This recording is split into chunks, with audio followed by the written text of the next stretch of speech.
What's up guys, Nax Tech here, and in this video I'm going to talk to you about the iPad 4's hardware. So let's just dive straight into this.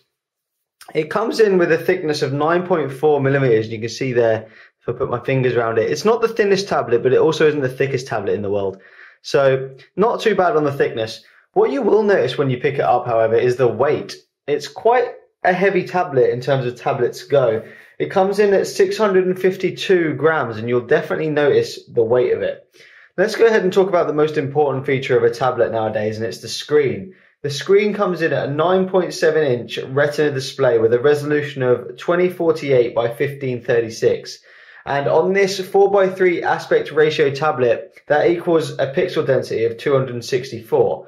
So it isn't the highest pixel density tablet we've seen. There are a few others that are higher now, the Nexus 10, but we'll talk about that another time. Let's move on to the storage options. With this one, you've got 16, 32, and 64, and they all come with 1 GB of RAM.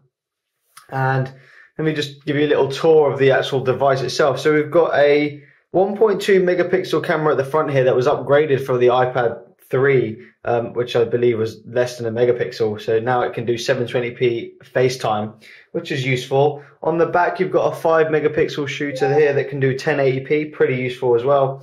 And if we go around the device here, on the left, on the right, sorry, you've got a silent switch, so you can quickly tap and you see the silent bar appears.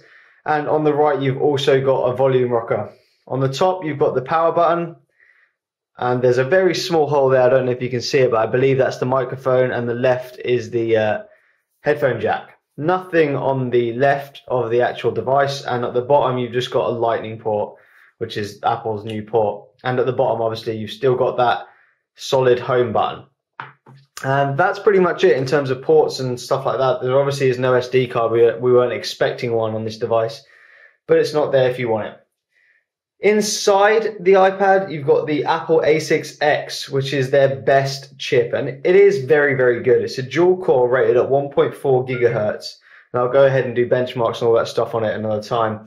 It comes with a great graphics processor, a quad-core graphics processor, I should note. It's called the PowerVR SGX 554 MP4, and you're not going to find a better graphics processor in a mobile tablet. It is absolutely fantastic, and I'll prove that to you later. It's an absolute beast. Inside as well, there is no removable back panel as you expect with Apple devices. It's got an 11,560 milliamp hour battery. That does pretty well for battery life, actually. It's very, very good for battery life, I should suggest. Because see, I haven't charged it once and it's only on 79%, and I have been playing with it. It came with like 90 odd. In terms of price, obviously with the Apple product, you pay a bit of a premium just for that lovely Apple sign you see there.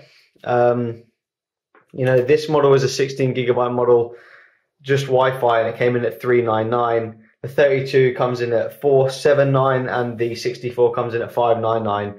And be prepared to pay another £100 if you want any of those models to be cellular.